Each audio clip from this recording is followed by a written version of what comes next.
Assalomu alaykum barchaga. Bugun sizlar bilan ingliz tili grammatikasiga 6-darsimiz va bugun can modal fe'li mavzusini o'rganamiz. Bu juda ham muhim mavzulardan biri. Videoni oxirigacha ko'ring, sizga oson usulda tushuntirib beraman. Can o'zi nima? Can bu qobiliyat, imkoniyat va ruxsatni bildiradi. Biz asosan ushbu formulaga qarab can modal fe'lini ishlatamiz. Ya'ni subject plus can plus verb 1. Xo'p, bizda subject bu ega, men, sen, u, biz, sen. Undan keyin esa can modal fe'li va fe'lning birinchi darajadagi shaklini ishlatamiz. Misol uchun I can swim. She can speak English. Ya'ni men suza olaman, u ingliz tilida gaplasha oladi.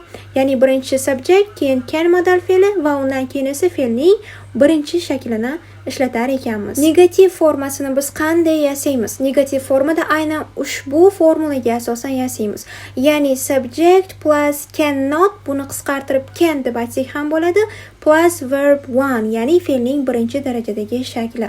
Xo'p, bu yerda biz qila olmaslik haqida gaplashamiz. Qilaman deb aytish can bo'lsa, qila olmayman deyish esa cannot bo'ladi. Misol uchun I cannot run yoki I can't run. Men yugura olmayman.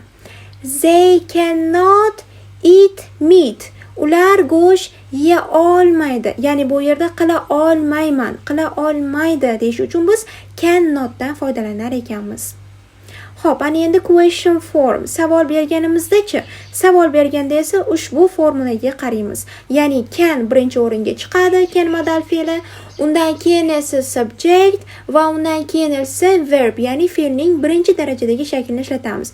Va bunda bizning savolimiz qila olasanmi, qila oladimi deb ishlatiladi.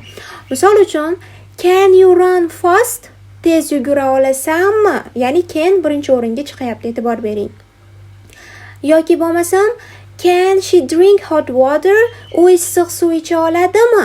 Ya'ni savol berganimizda can modal fe'li har doim oldinga chiqadi. Undan keyin subject, keyin esa verb ishlatamiz doimgidek. Undan tashqari biz permission, ya'ni ruxsat so'rash yoki ruxsat berishda ham can modal fe'lidan foydalanishimiz mumkin ekan. Xo'p, misol qilib aytadigan bo'lsak, can I open the window? Derazani ochsam bo'ladimi? Ya'ni shu narsani qilsam bo'ladimi? Yoki bo'lmasam can I use your phone?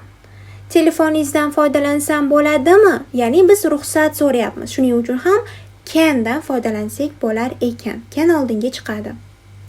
Keyingi holatimiz esa possibility, ya'ni imkoniyat, ehtimollik, biror narsaning mumkinligini bildirib keladi. Misol uchun it can be very cold in winter. Qishda juda ham sovuq bo'lishi mumkin.